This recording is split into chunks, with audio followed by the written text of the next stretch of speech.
ಸ್ನೇಹಿತರೆ, ಚರಿತ್ರೆ ಮತ್ತೊಂದು ವಿಡಿಯೋಗೆ ನಿಮಗೆಲ್ಲ ಪ್ರೀತಿಯ ಸ್ವಾಗತ. ಬಾಂಗ್ಲಾದೇಶದ so called chief adviser Mohammad Yunus ಆಗಾಗ ಒಂದು ಮಾತು ಹೇಳ್ತಿರ್ತಾರೆ. ಭಾರತದ ಈಶಾನ್ಯ ರಾಜ್ಯಗಳು ಬಾಂಗ್ಲಾದೇಶದ ಒಳಗೆ ಲ್ಯಾಂಡ್ ಲಾಕ್ಡ್ ಆಗಿವೆ.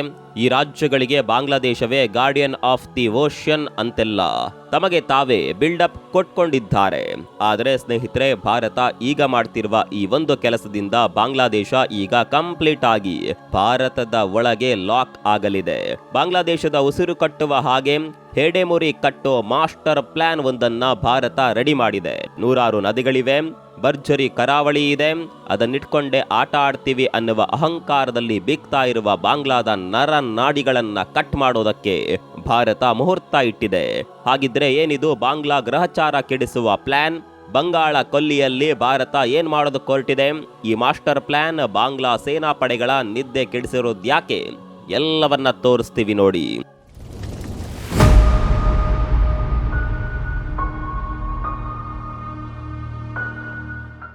ಸ್ನೇಹಿತರೆ, ನೆರೆಯ ಬಾಂಗ್ಲಾದೇಶದ ಭೂಸ್ವರೂಪದ ಬಗ್ಗೆ ನಿಮ್ಗೇನು ಹೇಳಬೇಕಾಗಿಲ್ಲ.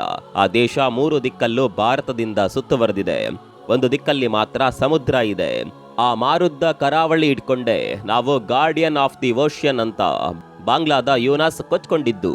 ಸ್ವಾತಂತ್ರ್ಯ ತಂದುಕೊಟ್ಟ ಭಾರತದ ಋಣವನ್ನ ಅಲ್ಲಿನ ಈಗಿನ ನಾಯಕರು ಮರ್ತಿರಬಹುದು, ಆದರೆ ನಾವೇ ಜನ್ಮ ಕೊಟ್ಟ ದೇಶ ಅಂತೇಳಿ ಭಾರತ ಮೈಮರೆತಿಲ್ಲ. ಬಾಂಗ್ಲಾ ಬಾರ್ಡರ್ನಲ್ಲಿ ಈಗಾಗಲೇ 3 ಆರ್ಮಿ ಬೇಸ್ಗಳಿವೆ. ಕಿಶನ್ಗಂಜ್, ಚೋಪ್ರಾ ಮತ್ತು ಬಾಮುನಿಯಲ್ಲಿ ಆಲ್ರೆಡಿ ಈ ಆರ್ಮಿ ಗ್ಯಾರಿಸನ್ಗಳು ಬಂದಿವೆ. ಪಾರ್ವಾ ಅನ್ನುವ ಪ್ರದೇಶದಲ್ಲಿ 4ನೇ ಗ್ಯಾರಿಸನ್ ಕೂಡ ಬರ್ತಿದೆ. ಇವೆಲ್ಲ ಭಾರತದ ಸುತ್ತ ಇವೆ. ಅಗತ್ಯ ಬಿದ್ದಾಗ ಬಾಂಗ್ಲಾದೇಶವನ್ನ ಭೂಸೇನೆ ಮೂಲಕ ಸುತ್ತುವರಿಯೋದಕ್ಕೆ ಇಷ್ಟು ಸಾಕು. ಆದರೆ 4ನೇ ದಿಕ್ಕಿನ ಬಗ್ಗೆ ಇಷ್ಟು ದಿವಸ ಭಾರತ ದೊಡ್ಡ ಮಟ್ಟದಲ್ಲಿ ತಲೆ ಕೆಡಿಸಿಕೊಂಡಿರ್ತಿರ್ಲಿಲ್ಲ.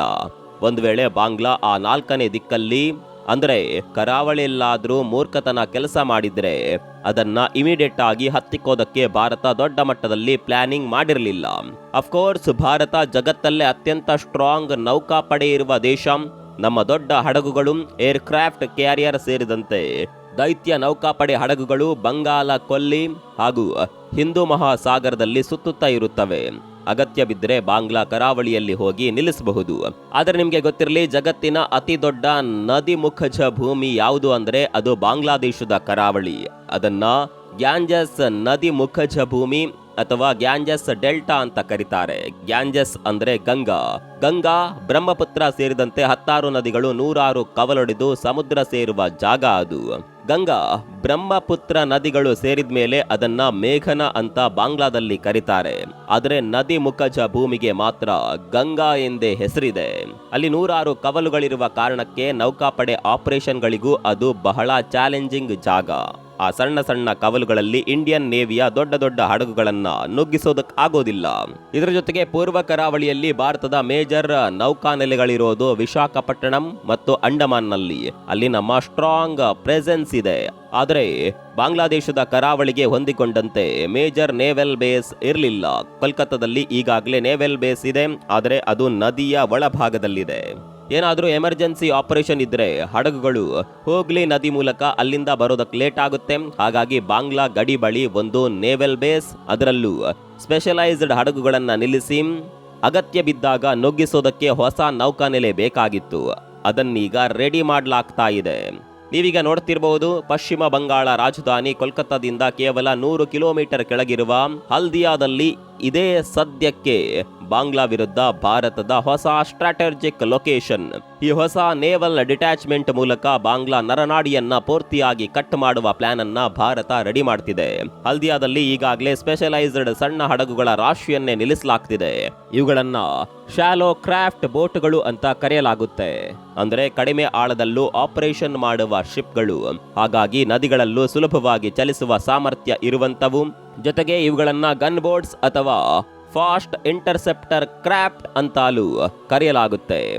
ಇವುಗಳ ಮೇಲೀಗ ನಾಗಾಸ್ತ್ರ ಅನ್ನುವ ಇಂಡಿಯನ್ ಮೇಡ್ ಡ್ರೋನ್ ಮತ್ತು ಲಾಯ್ಟರಿಂಗ್ ಮ್ಯೂನಿಷನ್ಗಳನ್ನ ತುಂಬಿ ಸಜ್ಜಾಗಿ ನಿಲ್ಲಿಸಲಾಗ್ತಾ ಇದೆ. ಬಾಂಗ್ಲಾದೇಶದವರು ನಮ್ಮಲ್ಲಿ ತುಂಬಾ ನದಿಗಳಿವೆ, ನದಿ ದಾಟಿ ಬನ್ನಿ ಅಂತ ಸವಾಲು ಹಾಕ್ತಿದ್ರು. ಆದ್ರೆ ಅವರಿಗೆ ಗೊತ್ತಿಲ್ಲ, ನಮ್ಮ ಹತ್ರ ನದಿಯಲ್ಲಿ ಸೈಲೆಂಟ್ ಆಪರೇಷನ್ ಮಾಡುವ 2400ಕ್ಕೂ ಹೆಚ್ಚು MPBS ಟ್ಯಾಂಕ್ಗಳಿವೆ. ಅವುಗಳನ್ನ ನಿಲ್ಲಿಸೋದಕ್ಕೆ ಒಂದು ಡೆಡಿಕೇಟೆಡ್ ನೌಕಾನೆಲೆ ಬೇಕಿತ್ತಷ್ಟೇ. ಈಗ ಅದು ಕೂಡ ಸಜ್ಜಾಗ್ತಿದೆ. ಹಾಗಾಗಿ ಇನ್ಮುಂದೆ ಈ ಟ್ಯಾಂಕ್ಗಳ ಕೆಲಸವೇ ನದಿಯಲ್ಲಿ ಬಾಂಗ್ಲಾದೇಶದ ಒಳಗೆ ನುಗ್ಗಿ ಶತ್ರುಗಳನ್ನ ಸದೆಬಡಿಯೋದು. ಯಾವತ್ತು ಅವರು ನಮ್ಮ ಕೈ ಮೀರಿ ಹೋಗ್ತಾರೋ ಅವತ್ತು ಇವುಗಳ ಅಸಲಿ ಆಟ ಶುರುವಾಗುತ್ತೆ. ಇನ್ನು ಈ ಹಲ್ಡಿಯಾ ನೇವಲ್ ಬೇಸ್ ಬಗ್ಗೆ ಇನ್ನಷ್ಟು ವಿಚಾರ ನೋಡೋದಾದ್ರೆ, ಇದು ಬಾಂಗ್ಲಾದೇಶದ ಬೋಗ್ಲಾ ಬಂದರು ಮತ್ತು ಚಟ್ಟೋಗ್ರಾಮ್ ಬಂದರುಗಳ ಹತ್ತಿರವೇ ಇದೆ. ಬಾಂಗ್ಲಾದೇಶದ ಪಶ್ಚಿಮ ಭಾಗದ ಕುಲ್ನಾದಿಂದ ಹಿಡಿದು ಬರೀಸಾಲ್ ವರೆಗೆ ನದಿ ಸಂಚಾರಕ್ಕೆ ಪರ್ಫೆಕ್ಟ್ ಆಗಿದೆ. ಅಷ್ಟೇ ಅಲ್ಲ, ಮೇಘನಾ ನದಿ ವ್ಯವಸ್ಥೆ ಮೂಲಕ ಬಾಂಗ್ಲಾ ರಾಜಧಾನಿ ಢಾಕಾದ ಒಳಗಿನವರೆಗೂ ನಮ್ಮ ಹಡಗುಗಳು ನುಗ್ಗಬಹುದು.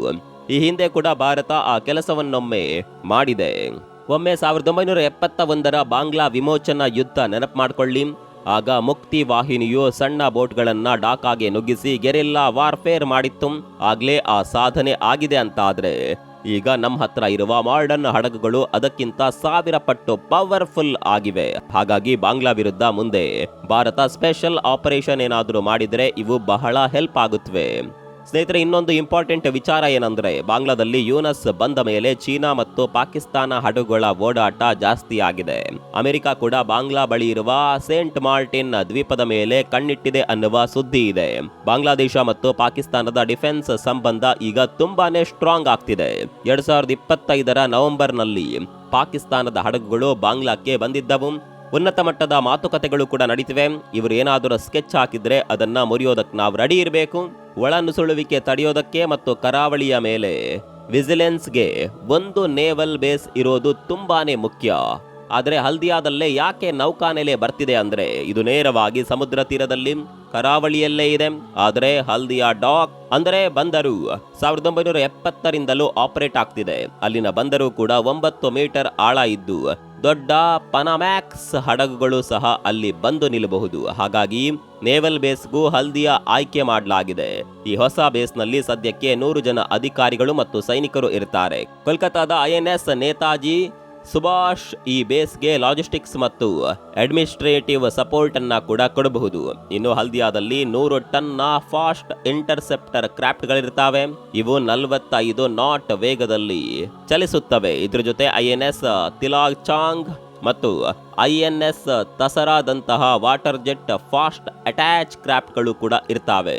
ಇವುಗಳಲ್ಲಿ CRN-91 ಗನ್ಗಳು ಮತ್ತು ಪ್ರಿಸೈಸ್ ಸ್ಟ್ರೈಕ್ ಮಾಡುವ ನಾಗಾಸ್ತ್ರ ಸಿಸ್ಟಮ್ ಕೂಡ ಇರುತ್ತೆ. ಒಟ್ಟಾರೆಯಾಗಿ ಈಗ ಹಲ್ದಿಯಾದಲ್ಲಿ ನೌಕಾನೆಲೆ ಬರ್ತಿರೋದರ ಅಸಲಿ ಉದ್ದೇಶ ಗ್ರೇ ಝೋನ್ ವಾರ್ಫೇರ್.